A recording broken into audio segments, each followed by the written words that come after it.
학교폭력 초기 대응 지연 문제 심층 분석. 핵심 문제 현황. 학교폭력 사건에서 학교 측의 초기 대응. 지연은 피해 학생의 2차 피해를 확산시키는 심각한 구조적 문제로 나타나고 있다. 2025년 청양고등학교 집단폭력 사건에서 신고.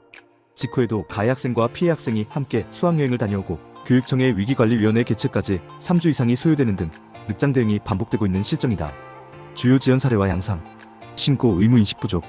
2021년 한국과학영재학교 사건에서는 성추행 사건 발생 후 학교에 신고했음에도 한 달 후에야 수사기관에 신고가 이루어졌다. 학교 측은 즉시 신고 의무가 있는지 몰랐다고 답변하여 법령에 대한 기본적 인식조차 부족함을 드러냈다. 분리조치 미흡과 2차 피해. 학교폭력 신고 후에도 피해 학생과 가해 학생에 대한 즉시 분리조치가 제대로 이행되지 않아 피해 학생이 지속적으로 2차, 3차 피해에 노출되는 사례가 반복되고 있다. 2024년 아산 지역에서는 동급생을 실명위기까지 폭행한 가해 학생이 단순히 옆반으로 학교 교체 처분을 받아 피해 학생이 계속 마주쳐야 하는 상황이 발생했다. 학교장 자체 해결 축소 경향. 학교폭력 사건 중 학교장 자체 해결 비율이 10건당 6건 정도로 해마다 줄어들고 있으며 이는 학교 차원에서의 적극적 개입 의지가 약화되고 있음을 보여준다. 구조적 원인 분석. 학교의 소극적 대응 배경. 학교가 학교폭력 문제에 소극적으로 대응하는 근본적 이유는 현행 제도 자체가 그렇게 설계되어 있기 때문이다. 교사가 적극적으로 개입할 경우 학교폭력 여부를 은폐하고 축소한다는 민원이나 징계성 처분을 받을 수 있어 교사들의 적극적 개입이나 교육적 지도가 이루어지기 어려운 구조다. 교원의 역할 제약. 교원들은 과다한 업무 부담과 위축된 자율성, 학교폭력 문제 해결을 위한 전문성 미흡 등의 상황에서 학교폭력 문제에 대응하고 있다. 국가나 사회의 간섭이 많아질수록 교원들은 재량껏 소신껏 대응하기보다는 눈치를 보며 소극적으로 대응할 가능성이 높아진다. 성과 중심의 평가 우려. 학교 측은 학교 평판이 나빠지거나 상급기관으로부터 질책받을 우려로 문제를 덮으려는 경향을 보인다. 특히 공모교장의 경우 학교폭력 사건이 승진이나 실적에 영향을 미칠 수 있어 쉬쉬하는 분위기가 형성되기도 한다. 법적 절차상의 문제점. 48시간 신고 원칙의 형식화. 학교폭력 예방법에 따르면 전담기구는 사건 인지 후 48시간 이내에 교육청으로 사안을 보고해야 하지만 실제로는 이 원칙이 제대로 지켜지지 않고 있다.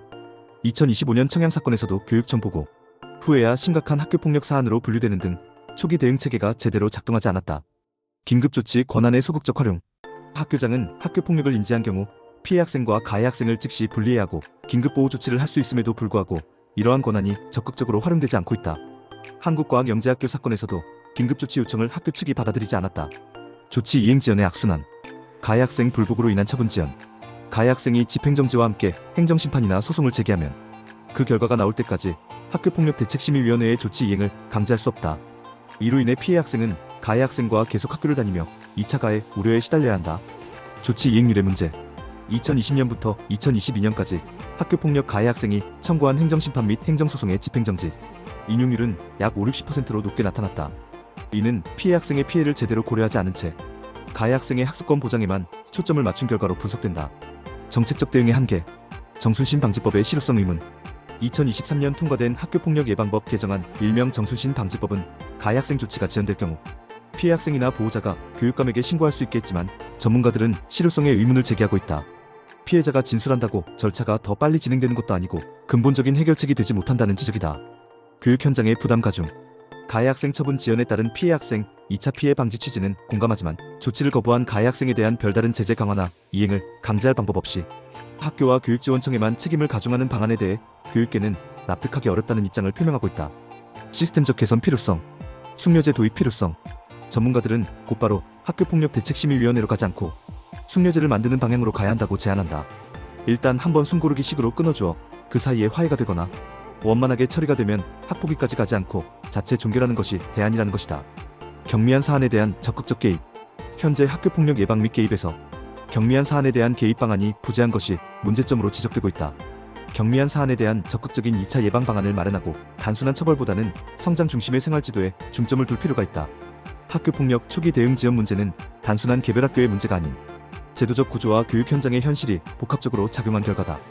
피해 학생 보호를 위해서는 신속한 대응 체계 구축과 함께 교육 현장의 실질적인 권한 강화, 그리고 예방 중심의 접근이 병행되어야 할 것으로 보인다. 당신의 생각을 댓글로 남겨주세요. 영상이 도움되셨다면 구독과 좋아요,